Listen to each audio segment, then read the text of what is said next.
माय recipe चॅनलमध्ये खूप सारे स्वागत करते। बरं हिवाळा आला आणि महाराष्ट्रीयन घरात टोमॅटो सार झालं नाही असं कधी होत नाही। बरं हिवाळ्याचीच वाट काही महाराष्ट्रीयन घरातली लोक पाहत नाही, कधी पण करतात टोमॅटो सार।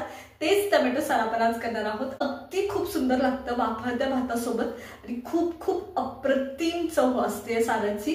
माझ्या दृष्टीने हे टोमॅटो सार म्हणण्यापेक्षा आपलं महाराष्ट्रीयन सूपच म्हणा ना। तर चला सुरुवात करूया हे महाराष्ट्रीयन सूप बनवायला। आज आपण टोमॅटोचं सार करतोय, त्याच्यासाठी मी टोमॅटो घेतले। टोमॅटोचं सार करताना सगळ्यात महत्त्वाचं पिकलेली टोमॅटो घ्यायची। तुम्हाला दिसते का इथं मी सगळे लाल टोमॅटो घेतलेत, एक पण कच्चं टोमॅटो नाही घेतलेलं।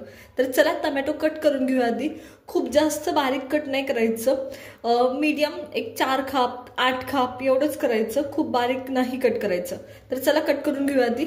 तर मी इथे टोमॅटो कट करून घेतेय, खूप बारीक नका करू, आपण शिजवणार आहे परत त्याला मिक्सर मधून काढणार आहे, त्याच्यामुळे शक्यतो बारीक नाही करायचे आणि पिकलेले टोमॅटो घ्यायचे या पद्धतीने। तर चला मी करून घेते सगळे खाप।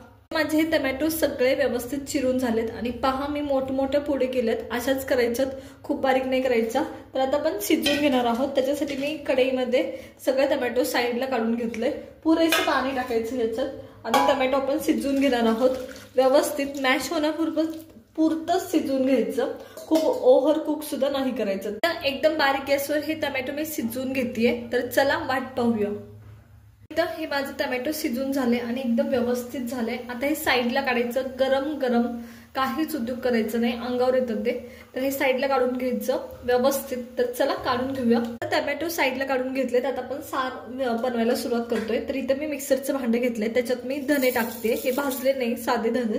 त्याच्यानंतर मी इथं आपलं जे शिजवून घेतलेले टोमॅटो आहेत ते ऍड करते। आता जेणेकरून धने व्यवस्थित वाटले जावेत त्याच्यासाठी खाली टाकले, वरती टाकायचं नाही म्हणजे वाटले जात नाही, तर अख्खे धने राहण्याची शक्यता असते त्याच्यामुळं। आणि इथं मी टोमॅटोचे साल नाही काढून घेतले, तुम्हाला हवे असेल तर तुम्ही नक्की काढून घ्या। सगळं टोमॅटोचं त्याच्यात म्हणजे ते पाण्यात निघलेलं असतं बाहेर, त्याच्यात अजून काय साल काढायचे। तर मी साल नाही काढलेले, तुम्हाला काढायचे असेल तर नक्की काढा। आता टोमॅटो ऍड केल्यानंतर मी याच्यात नाही का लाल मिरची माझ्याकडे इथे ती ऍड करते। 2 माझ्याकडे लाल मिरच्या आहेत त्या ऍड करते या पद्धतीने। त्याच्यानंतर मी इथे लसणाच्या कुड्या करते 4-5 ऍड। त्याच्यानंतर माझ्याकडे इथं खीस आहे खोबऱ्याचा, ओलं खोबरं वापरतात सारासाठी, हे लक्षात ठेवा। 2 चमचे ओलं खोबरं। आता हे बारीक वाटून घ्यायचं, एकदम बारीक। मी थोडंसं मीठ ऍड करते जेणेकरून व्यवस्थित वाटलं जावं याच्यासाठी। तर हे या पद्धतीने वाटून झाले पहा या पद्धतीने। तर चला आता सार करायला सुरुवात करू। बरं जे पाणी शिजवलेलं असतं टोमॅटो शिजवलेलं तुम्ही ते यूज करू शकता याच्यात। तर चला सुरू करूया। करण्यासाठी इथे मी कढई घेतली, कढईमध्ये तेल घेतलंय, तेल व्यवस्थित गरम होऊ द्यायचं। आधी व्यवस्थित गरम झालंय त्या टायमाला मी याच्यात जिरे आणि मोहरी ऍड करते। जिरे आणि मोहरी व्यवस्थित तडतून द्यायची। त्याच्यानंतर मी हिंग ऍड करतेय थोडंसं, ते व्यवस्थित फुलू द्यायचं। त्याच्यानंतर मी ते कढीपत्ता ऍड करते। फोडणी व्यवस्थित बसल्यानंतर मी याच्यात आपलं जे साराचं आहे ते ऍड करते।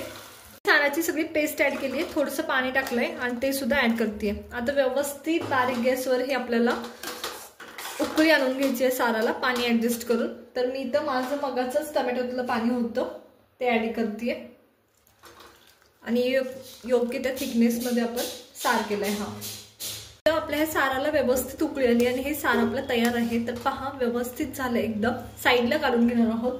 त्याच्यात जर तुम्हाला इथं हवे असेल तर इथं कोथिंबीर टाका किंवा वाढताना कोथिंबीर टाका, फार अप्रतिम असं हे सार झालंय। चला तर मग साईडला काढून घेऊया। आपलं सार हे साईडला काढून घेते। तर पहा कसं झालंय मी तुम्हाला दाखवते, खूप सुरेख सार झालंय। तर पहा अप्रतिम असं आपलं हे सार तयार आहे, किती सुरेख दिसतंय पांढऱ्या शुभ्र भाताबरोबर। तर चला सगळं सार मी असंच काढून घेते।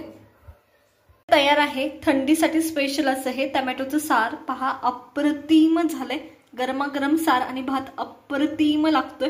त्याच्यामुळे नक्की ट्राय करा, आवडलं असेल तर लाईक करा, शेअर करा आणि सबस्क्राईब करा।